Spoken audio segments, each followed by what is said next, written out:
Hello, my beautiful friends. I am Laurel Bleadon-Maffei with Illuminating Souls, welcoming you to this episode of Sleepy Bedtime Blessings, a podcast designed to help you rest, relax, and fall asleep, all while deepening in your connection with your beautiful team of angels who love you so. And I think most of you are longtime listeners, and so you know that I am an angelic practitioner, a spiritual teacher, and an encourager of souls. And if you're new to the podcast, I am happy to meet you. So I do have an interesting job that I love.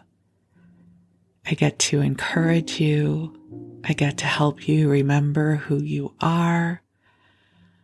And I have the blessing of getting to help you connect with the angels.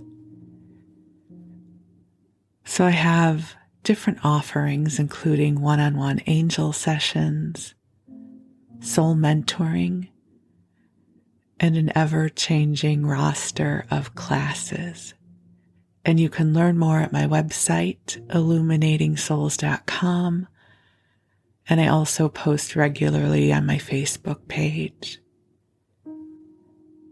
For now, the angels and I are here to help bring soothing, comforting companionship to you as you drift off to sleep or as you go about your day. I do have to just quickly give a little editorial here. I don't know what is happening.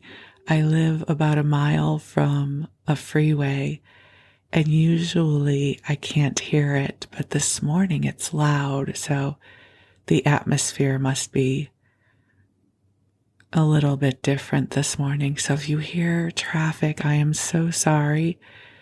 Just set a mental note to receive it as ambient noise that will be sleep-inducing, like, you know how babies fall asleep in a moving car.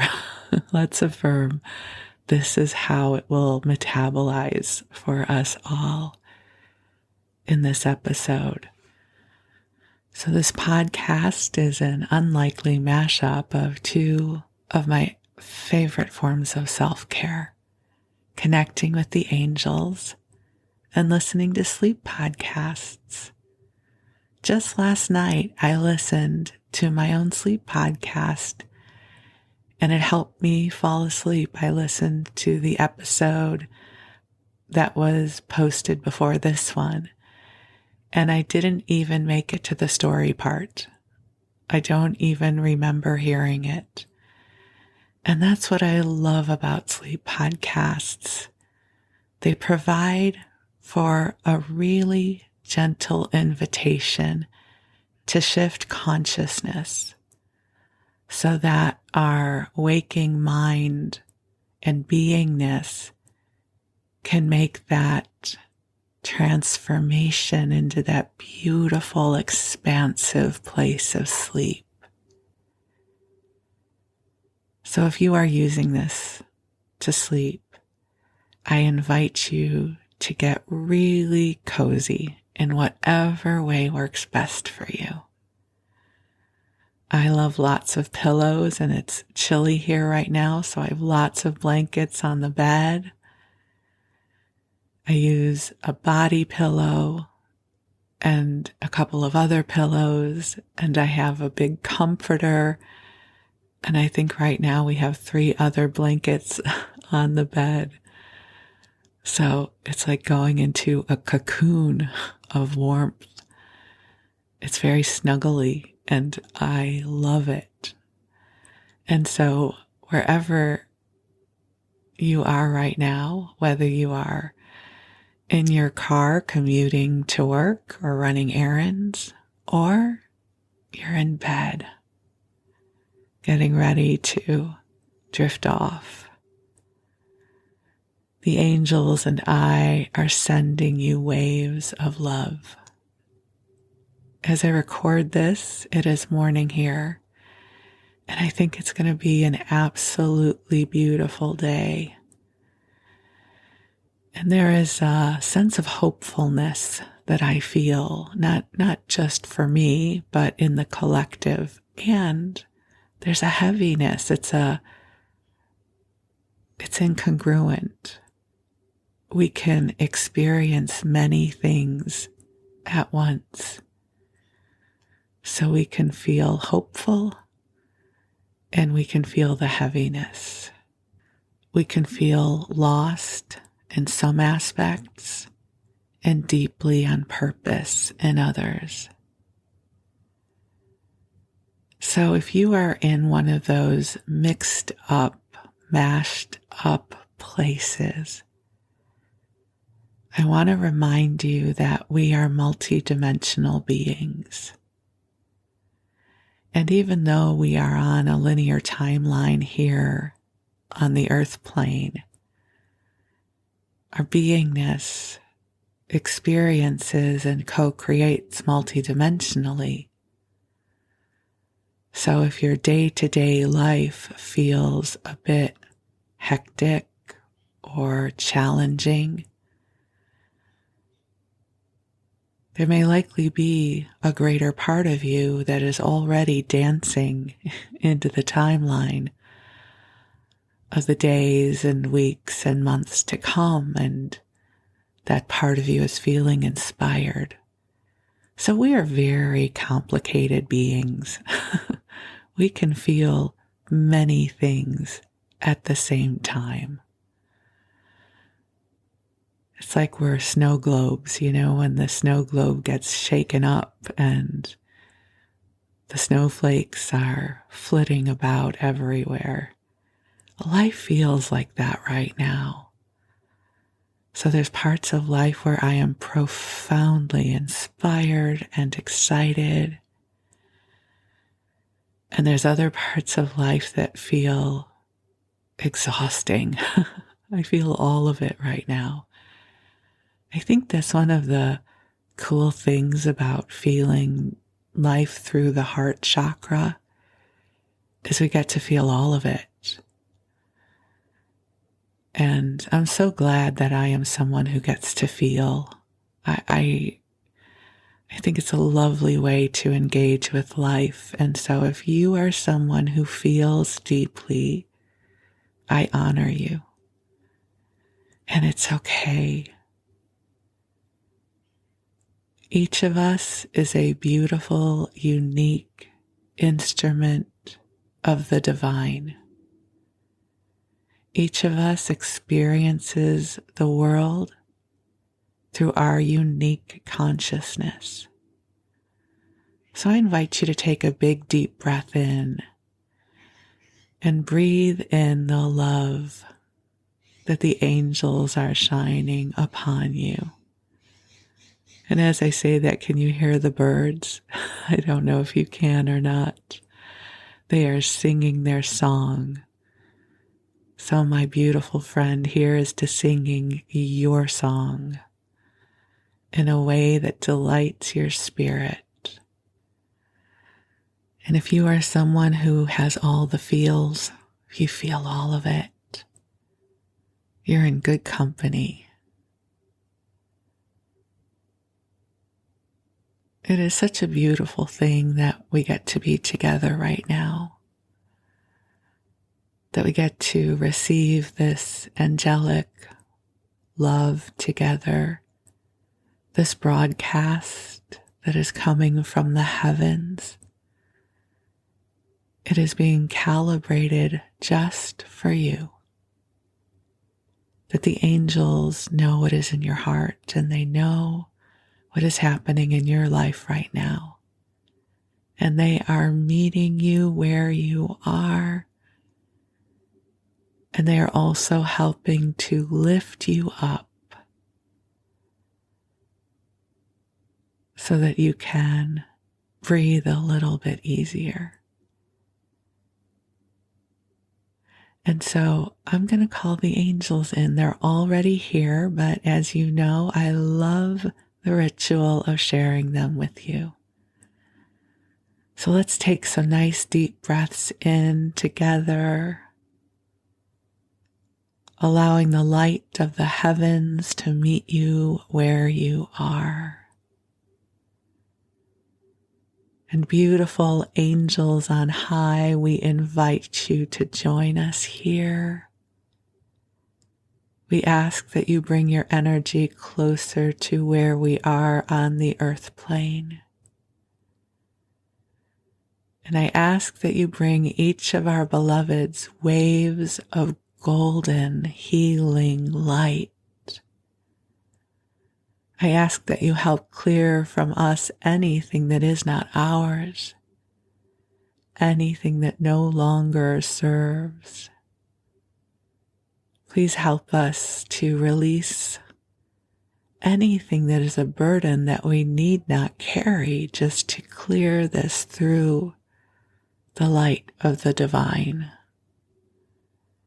And dear ones, just take some beautiful, nice, big, deep breaths in and imagine that we are soaring into the beautiful heavenly light. Think of this as an energetic car wash. That's always what I imagine, sort of all the vibrational gunk getting washed off in this beautiful light. And this light helps you deepen in your connection and your awareness to your authentic self, the brightness of your true spirit. And just relax and breathe.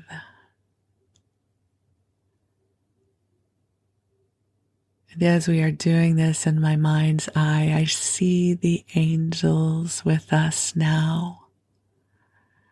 They are bringing forward profound compassion and understanding and support of your journey. You know, the thing about angels is they do not judge us. They don't get annoyed or frustrated with us. They have deep empathy for what it means to be in this human experience. So breathe and allow your body to get comfortable in whatever way is available to you. And the angels are bringing a beautiful sphere of pink and golden light to you. The sphere is large enough to embody you and those you love. It is a sphere that is inclusive, and there's plenty of room in it. So if you want to keep the sphere smaller so it is just for you right now, that's okay. If you want to stretch it over your entire home, you can do that as well. But inside this sphere is divine love, calibrated in service to your highest and best good. This light is here to help cleanse you, to help you release anything you need not carry. It is bringing healing light to all that you are.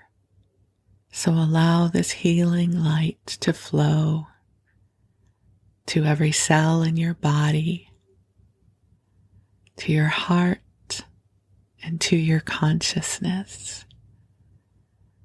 And we also send this light throughout the timeline of your life. We can send it to past aspects of you, and we can also send it to future experiences. This light is not bound by time or space. So you just breathe. And if you have any prayers or intentions that you wish to bring to the angels and to God, we invite you to bring them into your heart now.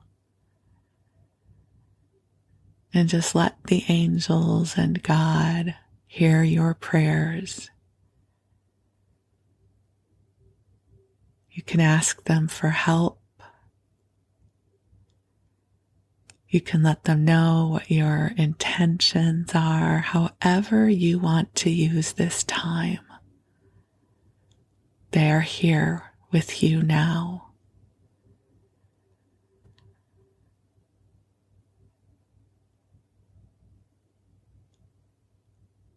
And this beautiful energy, it feels like it is blossoming open. I love the concept of blossoming open. It is a reminder that there is a life force, a divine wisdom that innately knows how to blossom. Right? You don't have to teach a tomato seed how to become the tomato plant. Its essence knows. It just needs to be nurtured. And that is the same with us. There is this divine wisdom within us that blossoms open when we are nurtured, when we are inspired. And so just allow this light to flow to you to help activate your divine essence so that in the days and weeks and months to come, you will experience your own expression of blossoming open. Perhaps your creative spirit will blossom open. Or perhaps your social circle will widen.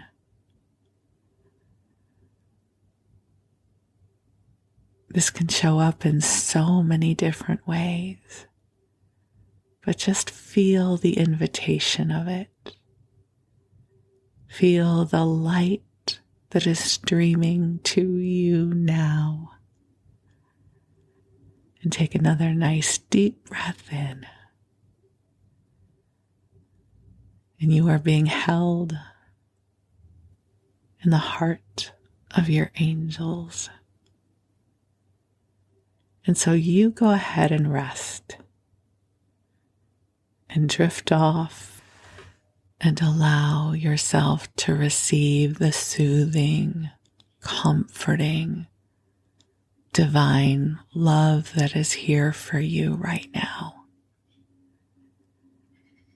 And while you rest, I'm going to tell you a story.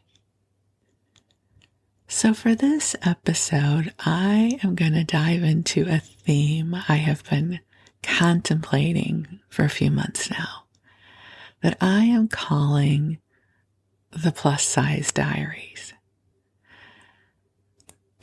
As most of you who listen know, I have spent my life in a plus-sized body, a large-sized body, if you will, and it has just given me so much perspective. I have so many stories to share with you about this. And so I've been trying to figure out how to wrap these up in a way that won't be really sad, because I no longer hold for any of this with sadness or grief. I'm at a really good place in my life right now. I have deep empathy and acceptance for all the parts of the journey. I think there's some stuff that's really funny and absurd. I have been so enjoying sharing with you the quote dietetic recipes of the 60s and 70s and just how crazy those experiences were. And so my first thought for this episode was I was going to read from some of those old recipe books again, which I think I'm still going to do. But before we get there, I thought maybe I would share with you a little bit about where I am now, especially if part of my journey can be helpful for anyone else. And a lot of you who listen, we know each other personally, so you know a lot about this part of my journey. So as I've shared with you before, I went to Weight Watchers for the first time when I was 7 years old. So I have been on this journey a really long time. And I grew up in an era where it was thought to be a personal failure. That weight had to do with overeating and not moving enough. And all of that was a personal choice. And certainly I embodied those beliefs until about 5 years ago. So that's a long time to be embodying self-blame and shame and judgment, wondering what's wrong with me, that I can't fix this thing that everyone is telling me I should be able to fix. And I think right now we are in such a fascinating time when it comes to the science of obesity. We're in the early stages of it, but it is now believed to be a physical imbalance having to do with insulin resistance and some other things. And this is not a scientific conversation, but I'm very hopeful that they will come to understand this in a way that can be profoundly helpful and healing to so many people who have suffered for a very long time.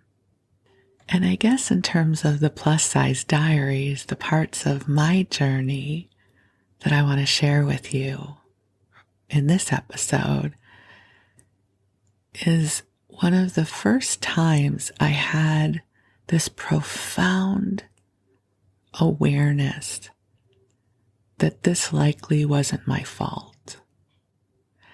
And it was back in the 90s. I don't know how many of you remember when Phen-Fen was a thing. Phen-Fen was a cocktail of 2 different drugs, and that when taken together, they seemingly inhibited the appetite. Now the thing is that appetite is a term that is often misunderstood. Appetite is not just, I'm a little hungry. I should probably have a sandwich. But appetite is a drive. It is an urge. It has to do with satiety. It is a primal drive to consume food. So back in the late 90s, Phen-Fen was a thing, and social media didn't exist yet, but we had AOL and there were different chat rooms. And so I started researching Phen-Fen. I was desperate for an answer and something that would help me have this freedom. And I remember reading through some forums, and this one woman had posted about her experience with Phen-Fen in this way. She said that her favorite candy bar was a York peppermint patty, and she could never say no to a York peppermint patty. And she went on to Phen-Fen, and she said that this York peppermint patty has been sitting in my desk drawer for 2 months now, and I don't care. And that struck me. because I had been on many, many diets before, and I could tell you every single thing I had not eaten, that I could muster up the willpower for a while, but I could give you my whole list of things I had not consumed. So this idea that something could change in me and I wouldn't care sounded like a miracle. So I found a doctor, and like millions of other people, I went on to Phen-Fen. And within an hour or two of my first dose, I didn't care about food anymore. It wasn't about hunger, right? Do I need to eat a meal now or not? I mean that part of me that was always scanning my peripheral vision for opportunities to find delicious food was quiet. It was a quiet within my consciousness I had never before experienced. It was a miracle. It was the kind of thing where I would have to remind myself to eat. If I had a sandwich, I might only eat half of it because I would feel done. It was this innate shift in how I experienced my beingness. So in some ways it was a real miracle for me, but as you likely know, it turned out to be unhealthy. And I was fine, so I didn't have any issues, but in keeping with the metaphysical bent of our adventure together, I will share this story with you. I had been on it maybe for 6 weeks. I think I had lost about 15 pounds. I don't remember the exact time frame, but it hadn't been a long period of time. And there was a metaphysical expo. And Monte Farber, who is an astrologer and also created, I wish I remembered the name of his tarot deck. Hold on, I'll go look it up. Okay, I'm back. I'm glad I paused and looked it up.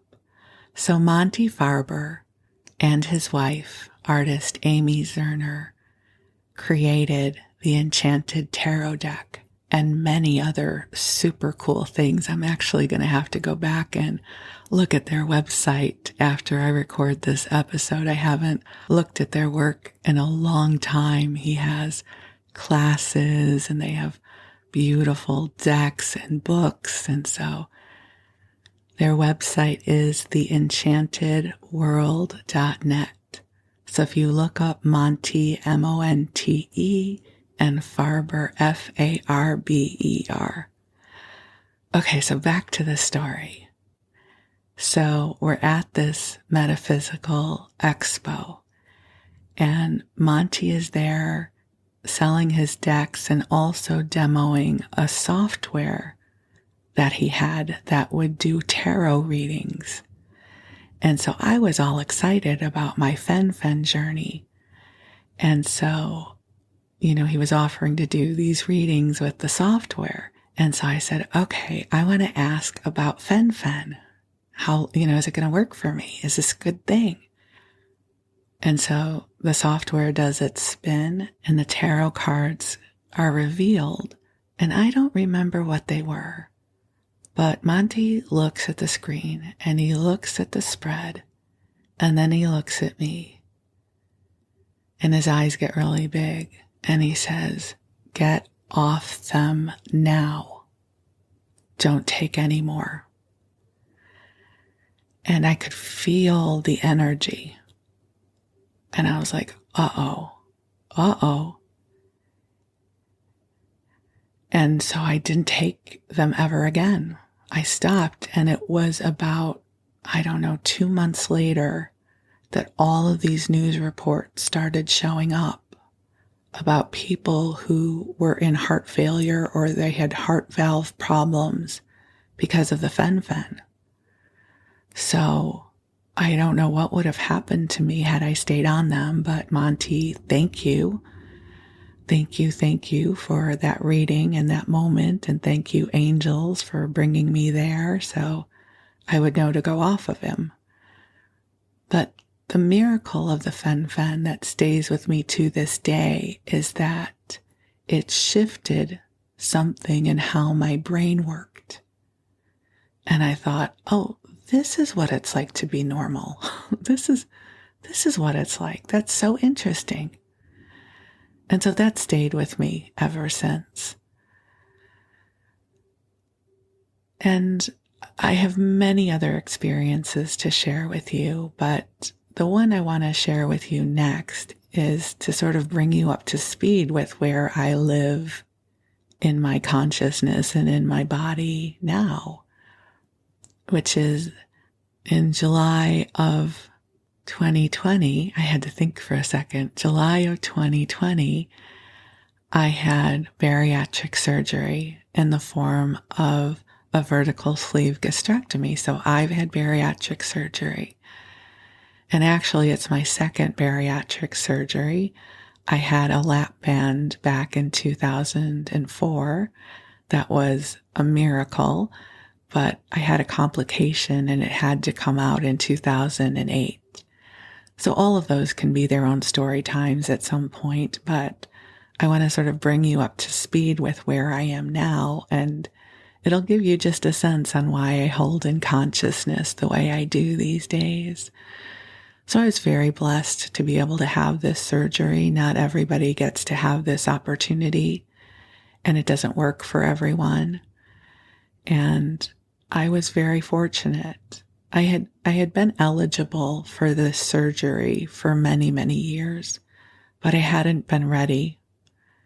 And there's probably a whole other conversation about that, of why I hadn't been ready and why I hadn't had the surgery sooner. But I'll suffice it to say that for me, at least, having had one surgery that worked and then didn't, I really was thinking deeply about if I was ready to have a second one. But the second one, I think, was really necessary for me. I was at a very, very high weight that was pretty scary for me. So this surgery wasn't about being thin, and I'm not thin today. I don't identify as a thin person, whatever that means. I still am well into plus sizes. I don't think anyone would want to sit next to me in the middle seat on a plane. I still consider myself a big girl, but I definitely am in a better place than I was before the surgery.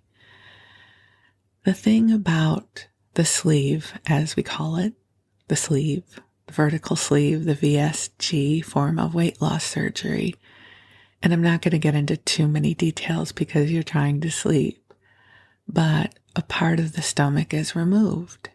We don't actually need all of our, well, I don't know that that's true, but I am living just fine without a part of my stomach. So the surgery is in part restrictive. But here's the interesting thing, and I think this is why I chose to move forward with the surgery. It also seems to reset the hormonal, or whatever that is, whatever the ghrelin and leptin and all the things I don't know about. For some people, this surgery helps to shift the way the brain, or whatever that part of us is, functions when it comes to food. And I remembered my experience with Phen-Fen. And I thought, wow, if this surgery could help me come into a place of deep peace within myself, it's going to be worth it. So I decided to move forward with the surgery. From a health perspective, it was the right decision for me. And so now I am over 2.5 years in. And what is life like from this place? Well, I did have a little bit of regain, which is expected with these surgeries, right? Typically people go down to a low weight, and then there's a little bit of regain as the body readjusts and we're able to eat a little more. And that has happened for me. Not too freaked out about it. But my relationship to food is different than it was prior to the surgery. I am still food driven, as you witness in this podcast, because I talk about food all the time. I still love food. I am entertained by it. I am soothed by it. So that part of me has not fallen asleep like it did on Phen-Fen. But I will say that the body that I'm in now, the drive has diminished greatly. I would say at least by 50%. I no longer eat sugar, and I think that's a huge part of this for me. I am a sugar addict. I don't say that lightly. I either can have no sugar or I can have all the sugar. The way my mind works is it's a slippery slope. There are foods I can have, and there's foods I can't have. But once I have one of those foods that I can't have, I have it in my life. I can have it all the time. That's just how my mind works. That might not work for you, but it's what works for me. So I don't eat pastries. I don't eat candy. I don't eat. I'm really driven by sweet food, and so I just don't eat it because I feel like if I have like one piece of candy, I will eat all the candy. I have no off switch, but once I've gotten the switch off, then I can navigate life. So I eat pretty healthy these days. I still absolutely love food. I can't eat in enormous quantities. So if we were to go out to a restaurant together and they bring me a plate of food, I would likely only eat part of it and take the other part home.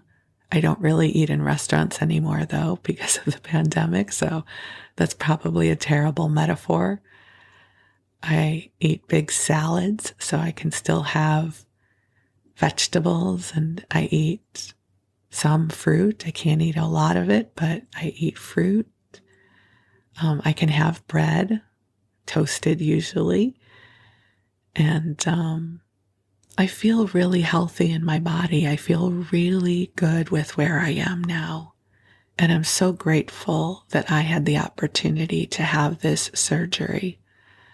And the thing that makes me so hopeful is all of the pharmaceutical developments that are happening now with things like Mounjaro and Wegovy, that they're understanding more than they ever have before about this thing called obesity that so many of us experience. You know, I follow a lot of plus-sized content creators and obesity doctors on TikTok. And there's that conversation that always seems to happen that if somebody is, profoundly overweight and they go to the doctor because they have an earache or they hurt their wrist, somehow it always gets looped back to their weight. And I promise you, if you are someone who is overweight or you know somebody who is, I promise you that we have thought about eating less and moving more. Just so you know, that piece of wisdom has never, ever eluded us. And it is not the Holy Grail. If it was, there'd be a whole lot less of us in this conversation. So I'm really hopeful that in the next 20 years or so, there will be a much deeper understanding and effective treatments for people who have a difficult time with weight regulation. I'm fortunate that I found one of my tools that is working for me, and I'm really grateful. And so that's where I am now. I have less of a stomach than I did a few years ago. I have no side effects. I feel incredibly healthy. I walk every single day. So back to the all or nothing expression of Laurel. Probably in 2015, my husband got really enthusiastic about buying us exercise equipment. And I don't know if I've ever shared this here before, but the rule of my marriage is my husband is always right. And I don't mean this because it's a patriarchal marriage and he's the man. I mean, because my husband is profoundly intuitive and clairvoyant and just doesn't know it. So 2015 or whenever that was, he's like, we should go buy a treadmill. I was like, I don't want a treadmill. They're too expensive. And we went, of course, then to a really good exercise store. This just wasn't a Costco version of a treadmill. Not that there's anything wrong with that, but I meant we went to like a real store that sells all kinds of exercise equipment. That's all they do. And so we picked out a treadmill, and then we also decided to get an elliptical. And I think all in, we must have spent $5,000, which is a lot of money. I don't know, to me, it's a lot of money for exercise equipment. And the truth is, it just sat there. We rarely used it. And so, I was just so crabby about it. I'm like, this was stupid. We shouldn't have spent this money. I'm still paying it off, and maybe we should just sell it and get the room back because we live in a really small house. So one of the rooms is my office, another room is our bedroom, and the other room has the exercise equipment. So we're squished in here. And I realize this house is probably very large compared to how many people live. So I'm not ungrateful for what we have. So I'm being crabby. I am being unsupportive about our exercise equipment purchase. And then you know what happened? This thing called COVID, where we weren't going to go to a gym because I had been going to a gym for a little while and I would use their treadmill. And then I had bariatric surgery at the beginning of this pandemic. And after surgery, you have to walk quite a bit because it helps the body and the lungs clear the anesthesia. So the day after surgery, I came home and I got on the treadmill. Now, I wasn't going very far or very fast. Maybe 3 or 4 minutes, really slowly, because that was all I could do just coming out of surgery. But I want you to know that since that day of getting on the treadmill, the day after surgery, I have not missed a single solitary day on the treadmill. If we travel, I will do my walking in other ways. So if I'm not physically home and can't get to the treadmill, I meet my walking goals in other ways. But when I'm home, every single day I get on the treadmill. My agreement with myself is it's for a minimum of 7 minutes. Now, 7 minutes is not life-changing. I'm not looking for accolades like I just finished a triathlon. But the part of me that is the all or nothing girl, this is my agreement. Every single day, I get on that treadmill for 7 minutes or more.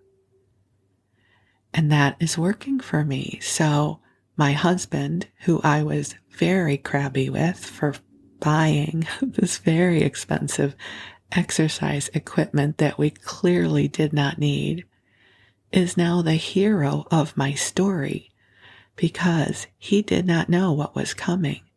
He only knew that we needed to buy this, even though it sat there collecting dust for several years. Once the pandemic hit, I was like, this is genius. I'm so happy you had us buy this exercise equipment. And now I use it every single day. Every day.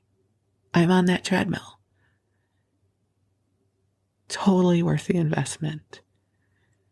Isn't that crazy? My poor husband has to put up with me always resisting his genius when I don't know that it's genius. So I get on the treadmill every day. I don't want to make it sound like I run for miles. I don't. Some days it's just those 7 minutes and I'm done. But that part of me that is all or nothing, I am learning to work with it. I don't eat sugar. Can't have it. Won't have it. Because if I do, I get to have all of it. I get on the treadmill every single day because if I miss a day, I can miss all the days. Welcome to my life. It's the same thing with this podcast. I love doing this podcast, but I set a schedule up for myself. I don't know how many of you are even aware of the schedule. Our listenership is relatively small. But in case you don't know, I publish a new episode every Sunday and every Wednesday. I haven't missed a day yet. Because if I miss one day, I might miss 5 weeks. So, welcome to my world. The all or nothing girl. It's all or it's nothing. I can have all of it or I can have none of it. So that's this edition of the Plus Size Diaries, and I have many, many more installments for you to share with you.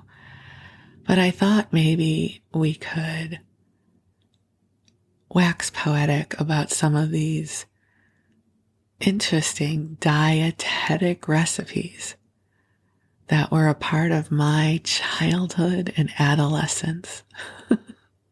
I already shared with you about my issues with cottage cheese toast that was supposed to be a cheese Danish. If you like cottage cheese and you like toast and you like cottage cheese toast, you have my blessing. But do not give me cottage cheese toast and tell me it is a cheese Danish, because I have had cheese Danish before and I know the difference. So I went onto eBay and I bought this super cool little recipe booklet that I'm going to share with you. It is from Faygo Diet Soda, or Diet Pop, as it's called in the Midwest.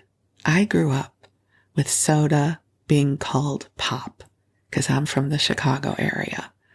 And when I moved to Los Angeles and people were calling it soda, I was very confused. So 2 of the big heroes of dietetic recipes, especially if we're talking about the sweet profile, which was really all I cared about. Because let's be real, if you are cooking vegetables or protein, it doesn't require sugar, right? You can make those delicious without needing to make them dietetic, right? If you're going to roast a sweet potato, it's fine just the way it is. But if I want chocolate pudding, I'm going to need some sort of artistic concoction to bring that into my life. So diet soda was one of the heroes of many of these recipes, and the other was gelatin, flavored or unflavored, always sugar-free. So Faygo is a pop manufacturer that hails from Detroit, Michigan.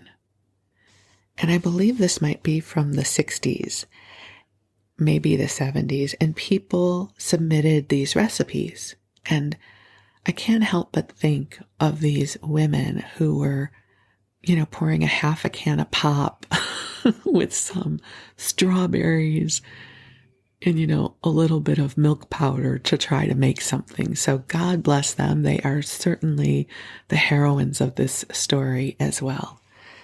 Let me share with you about the sugar-free flavors of pop that they have. The first is red pop. I did look these up on Wikipedia. My understanding is this was their strawberry flavored soda.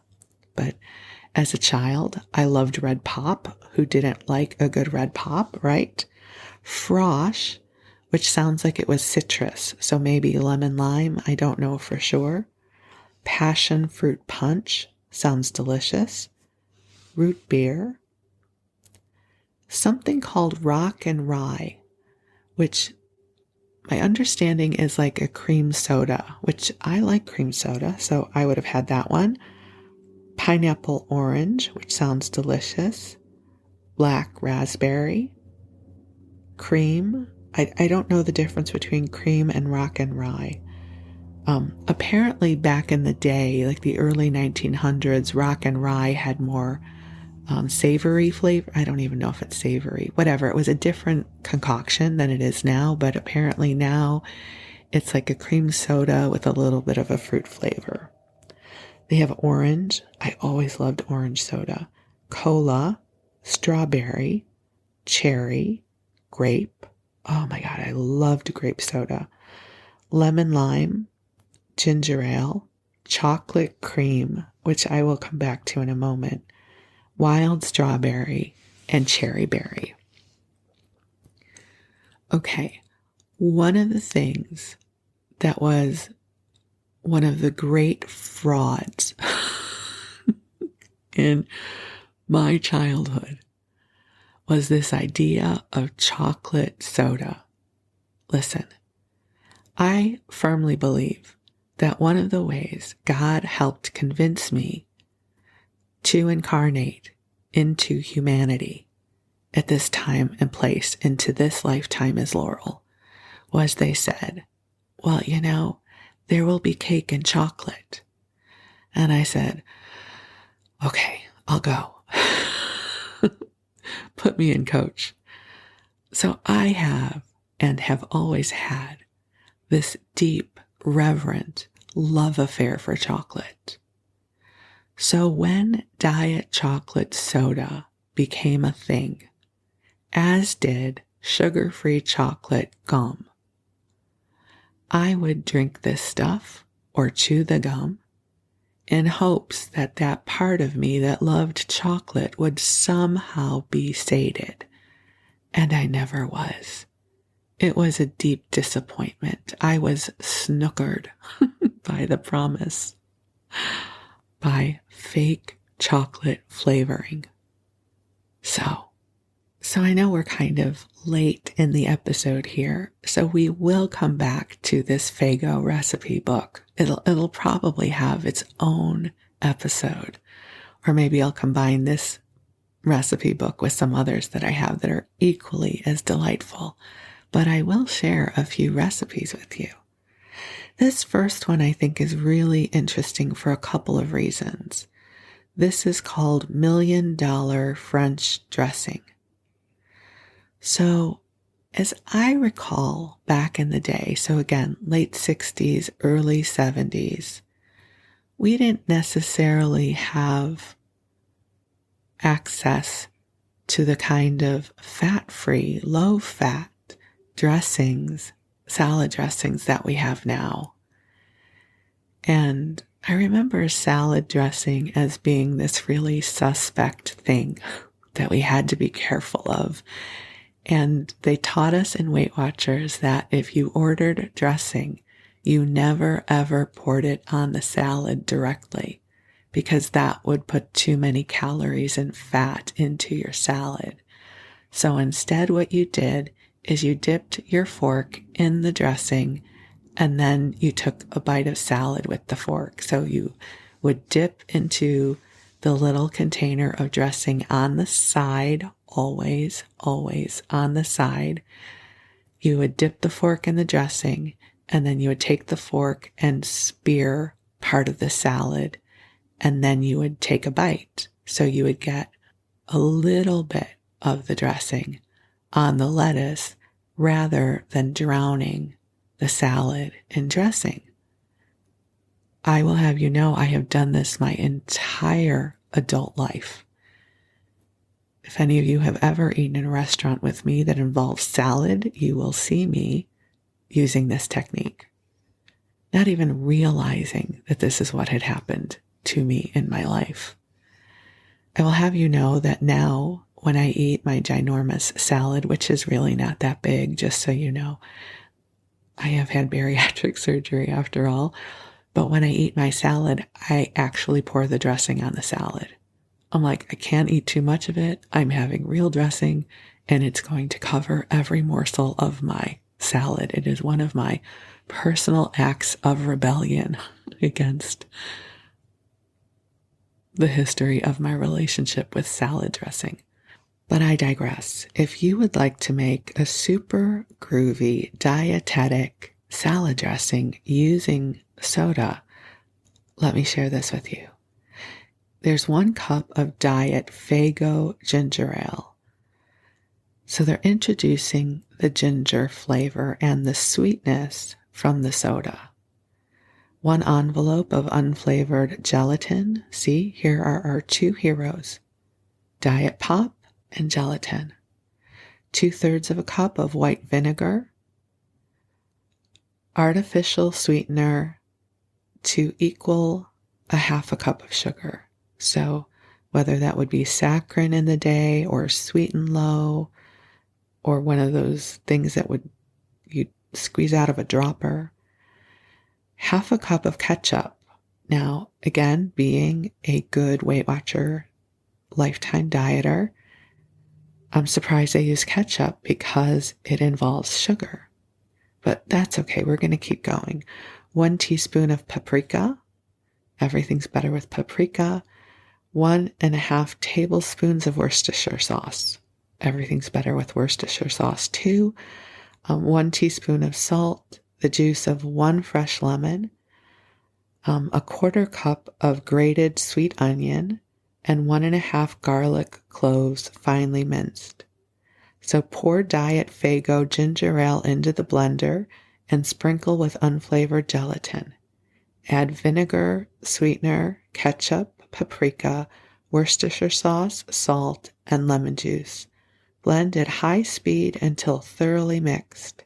Place onion and garlic in glass jar. Add dressing, shake well, and refrigerate. Let dressing stand at least 24 hours before using. It makes 2.5 cups. Note, dressing will thicken in refrigerator, but thin out at room temperature. Use thickened dressing on seafoods and vegetables, thinner dressing for salad. And this is from Mrs. Melbea Ann Heilman of North Muskegon, Michigan. Okay, and this is the first prize winner in the beverage category, low-calorie cola coffee shake. So I will say, as a child, I was a fan of anything that was trying to be a milkshake, because of course I wanted a real milkshake, but rarely got to have them. So my mother would spin something up in the blender that involved ice cubes, usually, and maybe some instant Sanka, which for those of you who remember was decaffeinated coffee. So let's see what's going to come into our low-calorie cola coffee shake.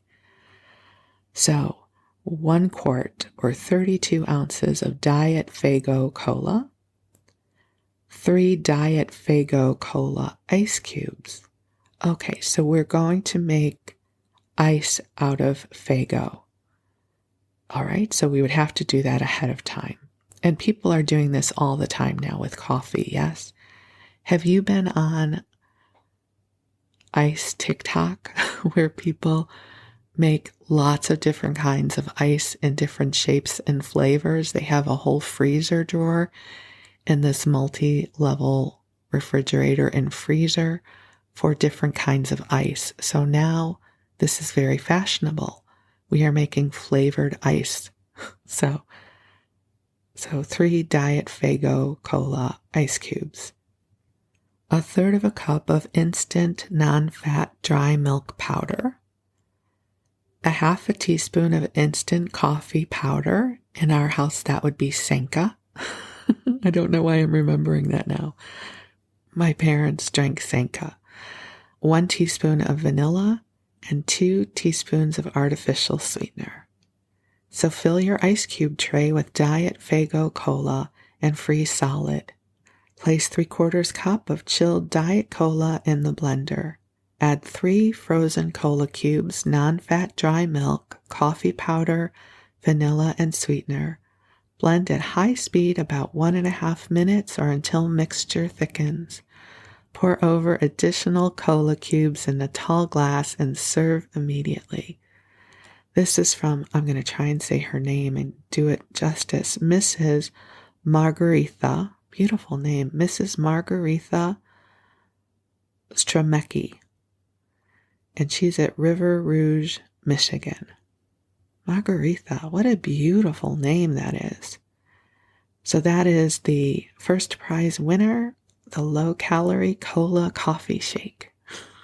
I'm sure I had some variation of that, but I have no recollection of ever making soda-flavored ice cubes. But who knows?